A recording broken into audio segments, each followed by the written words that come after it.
Mari saudaraku, mari saudariku, kita belajar ilmu agama untuk apa? Kita belajar ilmu agama agar kita sendiri.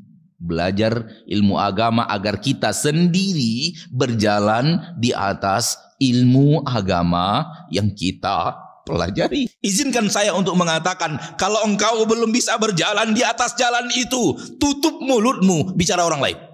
Kalau ngurus diri sendiri saja nggak becus, ingin ngurus orang lain, yang benar saja. Di dalam Al-Quran perintah Allah adalah ku anfusakum, bukan ku ghairakum. Bentengi diri sendiri agar tidak terjerumus ke dalam jebakan-jebakan syaitan dan bala tentaranya. Bukan bentengi orang lain, bentengi masyarakatmu, bentengi wargamu, bentengi provinsimu, bentengi negaramu. Enggak. Pertanyaannya, sekuat apa kita membangun benteng pertahanan dengan permusuhan kita dengan syaitan? Sudah amankah panah-panah syaitan mendarat di tubuhmu dan hatimu sehingga engkau seolah-olah orang sehat yang ingin merubah orang sakit menjadi sehat?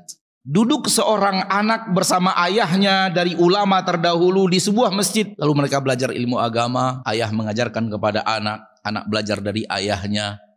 Pemandangan yang langka di zaman sekarang walau masih ada. Allah takdirkan malam itu hanya mereka berdua yang belajar. Dan orang yang datang ke masjid, orang yang istirahat, tidur di masjid. Karena masjid dululah sentral kegiatan masyarakat. Bukan masjid zaman sekarang yang jam sekian ditutup, nggak boleh ada yang masuk. Karena kalau masuk dicurigai pencuri. Namun masjid di zaman dahulu adalah sentral kehidupan. Jantungnya aktivitas. Sehingga hal yang wajar orang masuk masjid untuk istirahat, tidur di masjid. Dan mereka tidak tidur di rumah. Terutama pemuda-pemudanya. Dan sampai zaman kakek dan nenek kita atau zaman ayah kita masih terbiasa jarang tidur di rumah karena tempat tidur adalah surau.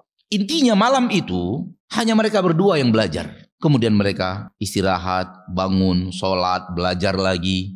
Dan tak ada orang yang melakukan itu kecuali mereka berdua. Yang lainnya tidur sampai mendekati waktu subuh. Alhasil, di akhir menjelang waktu subuh si anak berkata kepada ayahnya, "Ayahanda, untuk apa orang yang datang ke masjid kalau cuma untuk tidur doang?" Rasa-rasanya sebuah ungkapan yang lumrah bagi orang yang masuk masjid beribadah, sholat, belajar, menghafal, memahami, lalu orang di sekitarnya tidur. Dan tak seorang pun yang melakukan aktivitas itu sampai mendekati waktu menjelang subuh. Terlontarlah kata-kata seperti yang telah kita sampaikan. Wallahi kata-kata ini begitu ringan kalau seandainya ditanyakan dengan takaran kata-kata zaman sekarang. Tahu apa kata si ayah? "Anakku, engkau tidur seperti mereka. Lebih aku sukai daripada engkau belajar dan mulutmu menyakiti mereka." Tidur engkau seperti mereka. Tak belajar dari tadi, tak sholat dari tadi. Dan engkau selamatkan lisanmu dari menyakiti saudara muslim yang tidur di masjid ini. Lebih aku cintai itu. Jangan engkau belajar. Belajar itu untuk memperbaiki diri, bukan untuk memperbaiki orang lain. Kalau kita jadikan ini sebagai ibrah, kemudian kita menata hati, mencoba untuk berusaha seperti ini, kita akan mengatakan alangkah jauhnya saya dari kisah di atas. Dan